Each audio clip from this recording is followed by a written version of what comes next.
महावीर ने कहा कि ज्ञान के 5 साधन हैं। महावीर ने पहला मति, इंद्रियों द्वारा पाया गया ज्ञान, इंद्रियां। लेकिन इंद्रियां पूर्ण ज्ञान नहीं देती। आपने अंधेरे में रस्सी पकड़ ली, आपको एहसास हुआ सांप है, अटैक पड़ गया। दूसरा उन्होंने कहा श्रुति, सुनकर। लेकिन एक टीचर ने कहा हिंसा बुरी चीज नहीं है, बाहर निकल के 2 लड़कों ने चाकू मार दिया कि मास्टर ने कहा था हिंसा बुरी चीज नहीं है। सुनना, हर व्यक्ति सुनता है और सुनकर वो उस हिसाब से डिसाइफर करता है जैसा उसका सॉफ्टवेयर है। जैसे गांधी ने 1942 में कहा करो या मरो।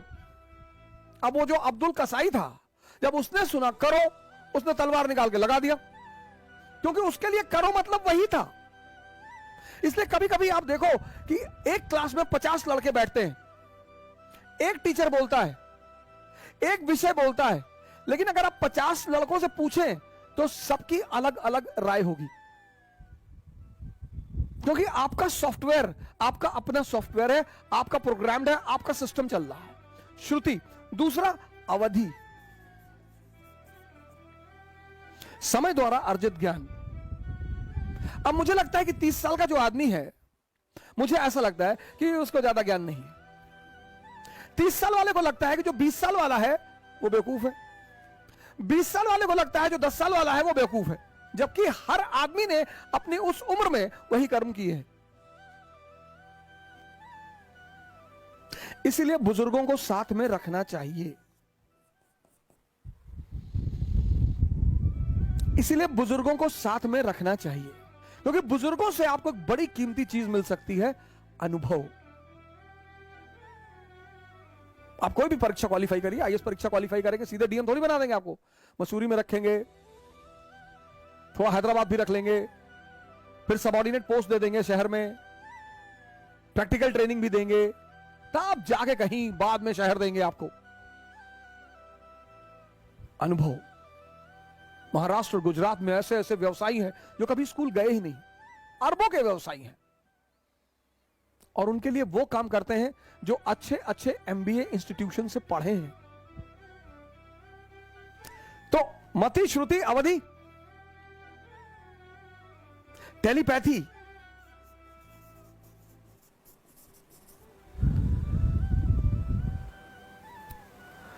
पहले से सिक्स्थ सेंस। और महावीर कहते हैं ये सारे ज्ञान अधूरे हैं। फाइनल ज्ञान है अपने होने का ज्ञान, कैवल्य, परम ज्ञान।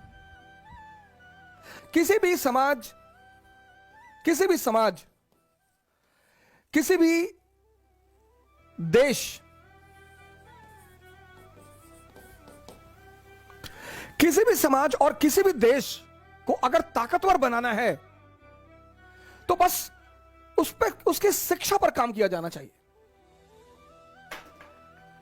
किसी भी समाज, किसी भी देश को अगर ताकतवर बनाना है तो उसकी शिक्षा में आमूलचूल परिवर्तन, बृहद परिवर्तन। और अगर शिक्षा पॉजिटिव हो जाए सर, अरे तो कमाल कर दे सर। अगर हमसे पूछा जाए कि तत्कालीन भारत में किस मुद्दे पर सबसे ज्यादा काम किया जाए, तो भारत आने वाले 10 सालों में महानता की श्रेणी में आना शुरू हो जाएगा। तो मैं कहूंगा शिक्षा। सर इतनी बड़ी पॉपुलेशन हमारी, 1 बिलियन 50 करोड़। अब आप सोचिए, एक घर में 10 लड़के हैं और 10 के 10 आईएएस, तो उसके पापा तो प्रदेश पे कब्जा कर लेंगे।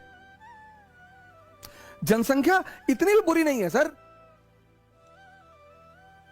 किसी को 10 बेटे हैं, 10 या 5 बेटे हैं, 5 बेटियां हैं, और 10 के 10 आईएएस, प्रदेश पे कब्जा।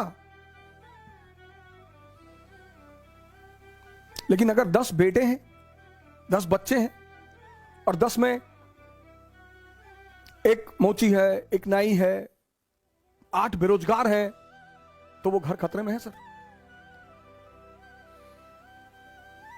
शिक्षा एक ऐसा क्रांतिकारी पक्ष है, बहुत क्रांतिकारी सर, बहुत। और भारत में जो शिक्षा की शुरुआत है, जो शिक्षा को महान योगदान है, वो बुद्धिस्टों का है सर। तक्षशिला विश्वविद्यालय,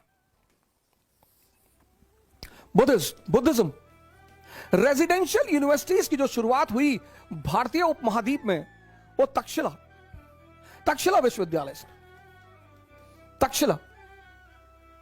और यहां के दो सबसे महान एलुमिनी,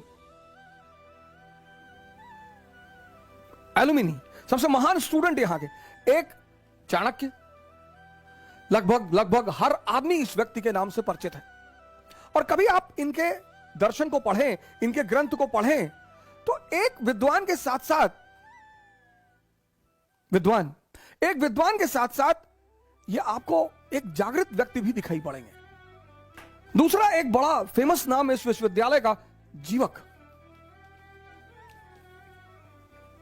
डॉक्टर थे ये, डॉक्टर, और जॉन्डिस के बहुत बड़े डॉक्टर। बुद्धिज्म, भारत का वो दौर, यूनिवर्सिटियों का दौर, प्राचीन भारत का इतिहास खोलकर देखिए,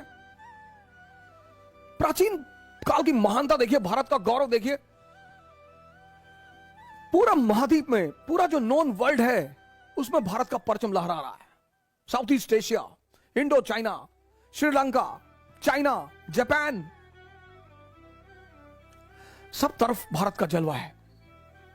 और उस जलवे में जो अहम भूमिका है, वह है शिक्षा की।